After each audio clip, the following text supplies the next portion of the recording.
Hello and welcome back to Carrie's Corner.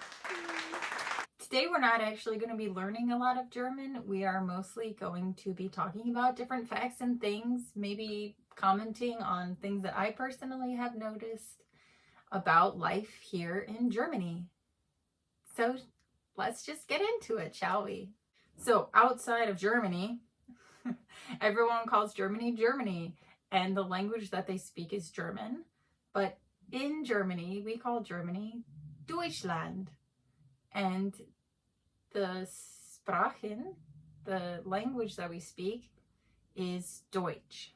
The population of Germany was around 82 million in 2010. In 2019, it was up to 83 million, with France following behind with 67 million, and Italy with 60 million. To put this into a perspective, the state of New York has 8 million people. And I would say that Germany is about the size of Texas, roughly. And we have about 4 times more people within that space than Texas does. Texas has a population of 2.3 million.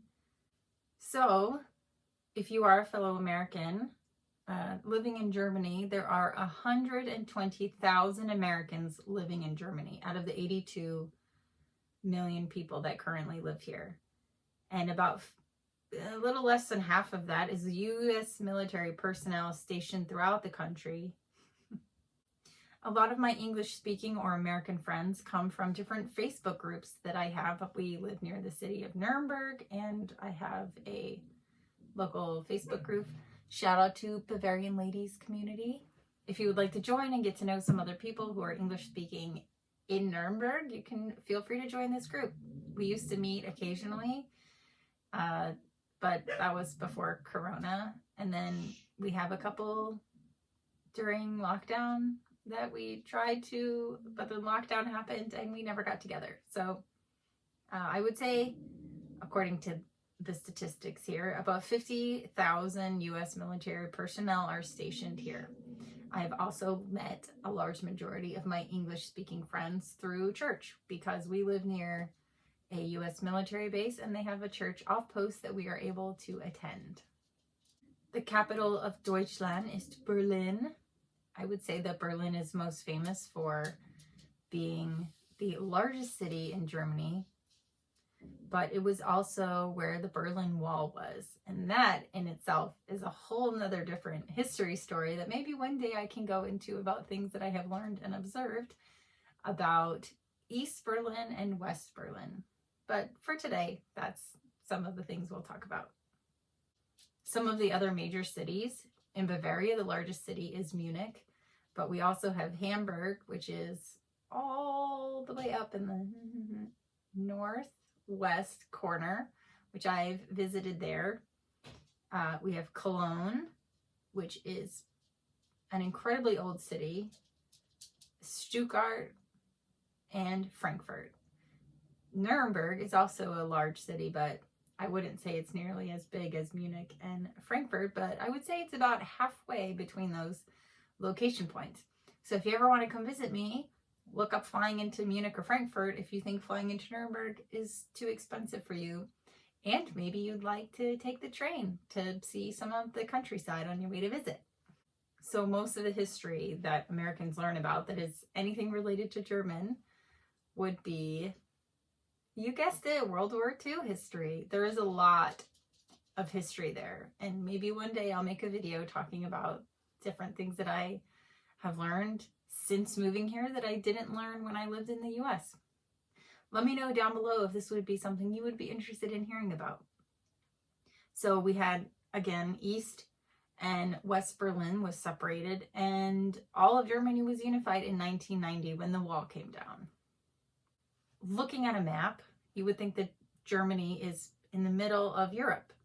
And I think this, but Germany has several countries on its border. So we have Belgium, the Netherlands, Denmark, Austria, Czech, France, Luxembourg, Poland, and Switzerland. I have visited Czech. I have been through the Swiss airport. I have been into the Netherlands, and I hope one day to visit all of the countries surrounding Germany in my travels. But for Corona days, we're sticking at home.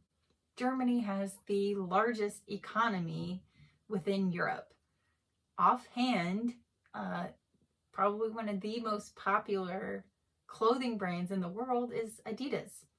And funny, maybe unknown fact to the world, but it's known here, that Puma and Adidas, they were originally the same company, and they were brothers. And maybe one day I'll talk about this, but you can also look up more information online, I'm sure, about the history of Adidas and Pumas. But the headquarters for that is located maybe 30 to 40 minutes away from where I live. And I've definitely been over there to visit and do some awesome shopping. Other huge companies would be BMW, BMW, Mercedes, Porsche. We have a lot of very large car manufacturers that I personally think produce some wonderful vehicles. So shout out to the car companies. One of the major imports, I think, that has maybe made the most difference in America is Aldi. You probably know that Aldi is a German brand. If you ever have shopped there, you have seen some of the Americanized German products that are in the Aldi stores. So you can thank Germany for your discount grocery shopping. We have several other discount grocery stores here in Germany. The one that we go to in our neighborhood is called Penny. So there are many national parks in Germany, including the Bavarian Forest National Park, Jasmund National Park, Herz National Park, and the Wadden-See Natural Parks, among many others. I think Germans love to be outside. You will constantly see people hiking. I mean, where we live, we're in a small town. We're surrounded by different forest patches and farmers' fields, and you can just walk through them. I mean, you're not going to walk through, if things are growing in crops, you're not going to walk through it then. But there are many paths that you can get to, and our dog Lily loves that. Ooh, over 100 Germans have been awarded the Nobel Prize in their field. And probably one of the most famous ones that everyone knows of is Albert Einstein. He was a German who immigrated to the United States. So Germany has been home to famous composers such as Johann Bach, Ludwig van Beethoven, and Richard Wagner. So if you like this kind of music, then this is the place that they came from. So I have seen the house that Beethoven was born in, and the bar still exists where his father was during the time of his birth. So Germany is the second most populous country in Central Europe after Russia. A large majority of Russia is within Asia, but I guess if you were to count that as a European country, it is very large land-wise, and Germany would be then the second most populated country within all of Europe. Some of the most famous fairy tales in the whole world come from the Grimm brothers, who were German. So some of their famous fairy tales include Hansel and Gretel, Sleeping Beauty, Snow White and the Seven Dwarfs, among many others. And Disney has definitely taken that story and ran with it. But the original stories, if you're ever interested in reading them, I'm sure have been translated into English and are similar, but not exactly like how Disney portrays their stories. There are castles everywhere in Germany. I guess you would think that maybe there would only be a couple because a castle has a king and queen, but back in the day, a castle was not just for the king and queens. It was wealthy families that owned all the land in the area. And how a castle would work, according to what I've learned, is when there was an attack coming from the outside, all the people that lived in the surrounding area would find protection within the castle, and they would pay a tax to this person so that they could have that protection when needed. For example, we live very close to two castles that I have visited. We have the Nuremberg Castle, which is in Nuremberg, and then we have the Kottelsberg Castle. And I personally think the Kottelsberg Castle is way neat. If you ever come to Germany and you are near Nuremberg, I would say go to Kottelsberg. over going to the Nuremberg Castle. Yes, the Nuremberg Castle is interesting, and if you're really into that, you are going to find some very interesting things and learn a lot of cool stuff. But I personally think that the Autobahn Castle is extremely neat and has its very own unique history, and it's not as busy as the Nuremberg Castle, so you get more of a private tour, maybe, if you go on the right day. So the most famous castle in Germany, I believe, is the new Schweinstein Castle, which is built in the Bavarian Alps in the south part of Germany. It was built by Louis II of Bavaria, also known as Mad King Louis. The castle was built from 1869 to 1886 when King Louis died. And interesting fact about King Louis and the new Schweinstein Castle is he built it in a style that was older than it actually was. So you look at it thinking that, wow, this looks way awesome and super old, but it's still standing and nothing seems to be falling apart on it. They must have been doing some amazing upkeep. But he died, and the only person to witness his death was one of his advisors, and I believe it was his doctor, and it was in the lake that was very close to the castle. So he died before the castle could be completed. So if you ever to go visit it, you're thinking you're going to do this amazing, long, wonderful tour and see all these breathtaking rooms, and you only see like 3 or 4 of them. I mean, it's neat in its own right, but to me, it's beautiful on the outside, but it's not my most favorite castle personally. In the comments, you can tell me if you have visited many German castles, which one is your favorite? So the Autobahn is what we call the highways here in Germany. So the German Autobahn is famous for not having speed limits, but just to let you know, that is not completely true. There are certain areas when you are on the Autobahn and you are going close to where the cities are, there are going to be speed limits. And I would say most of the speed limits are about 120 kilometers per hour. There are 12,950 kilometers in the network of the highways. It is described by motor enthusiasts as one of the greatest driving experiences on earth. So from us, going between Nuremberg and Munich, once you are away from the city, there is no speed limit. And this was a very interesting experience. You stay in that right-hand lane or one of the right-hand lanes. You only use the left-hand lanes to pass because people are literally flying, I don't know, up to 200, maybe more kilometers per hour. So if you ever come to Germany and you truly want to experience what it's like to just drive like a maniac, know that you need to follow the rules of driving as well as driving fast. But in my opinion, German drivers are actually very safe, and you shouldn't be afraid to drive fast on the Autobahn. But that's just my opinion. So German people are the second biggest consumers of beer in the world. There are over 1,500 different beers in Germany. We have, in our surrounding areas, several different small breweries. We have the Zindorfer beer, which is in Zerndorf, and then we have the Amendorfer, which is in Ammerndorf, which is maybe 10 minutes away. And you can find, if you are a beer drinker, you can find something for everyone. German beer is popular because back in the day, you couldn't drink the water without getting very sick and possibly having dysentery. So to make it safe to drink, and everyone drank it, including infants, they made beer. And it is probably perfected, I think. The Bavarians have perfected beer. I am personally not a beer drinker, but I know people who are, and some Germans you could call as beer snobs, but I mean, when you are in the place of the birth of beer, why would you want to drink it anywhere else? Another fun fact, there are more soccer fan clubs in Germany than anywhere else in the world.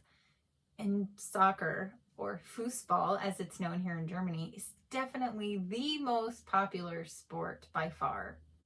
Munich's Oktoberfest is the world's biggest Volksfest in the world. And Volk means people, so it's the People's Fest.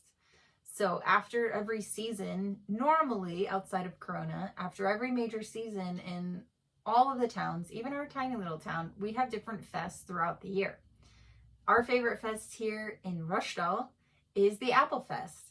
So after the apple trees go crazy, it's a celebration to share the abundance of what you have with your community and those around.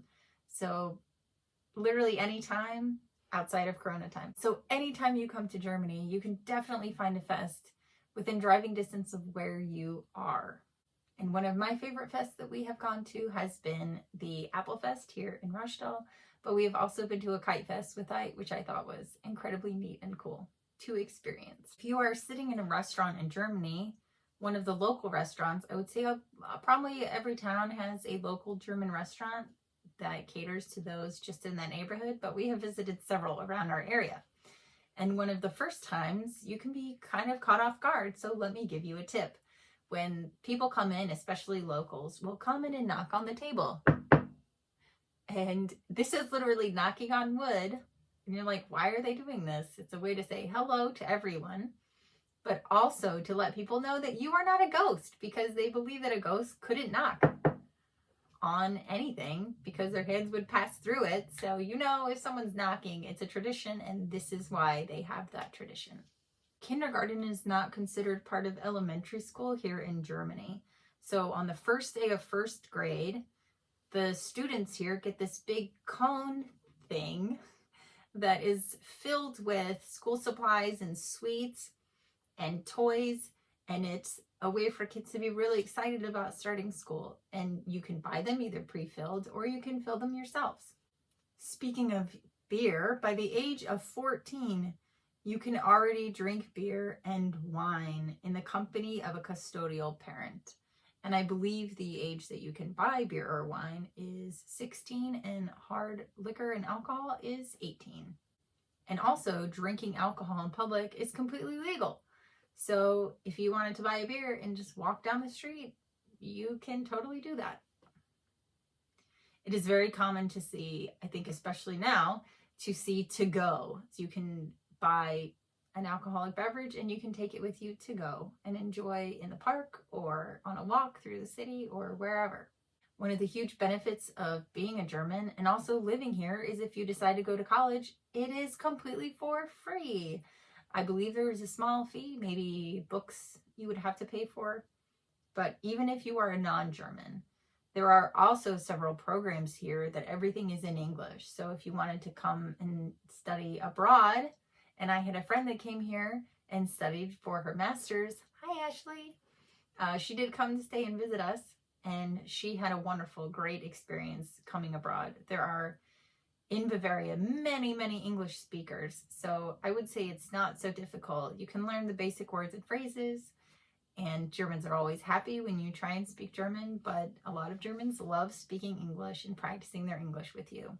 Another fun fact, if you do decide to have a child, the German government needs to approve the name and can reject the name of your baby, because there are some really crazy names out there, and I will not share my opinion one way or another, but I think it's an interesting fact and something to consider if you are trying to have a child here and want to name it like Rainbow Sunshine Bluebells or something incredibly weird and bizarre.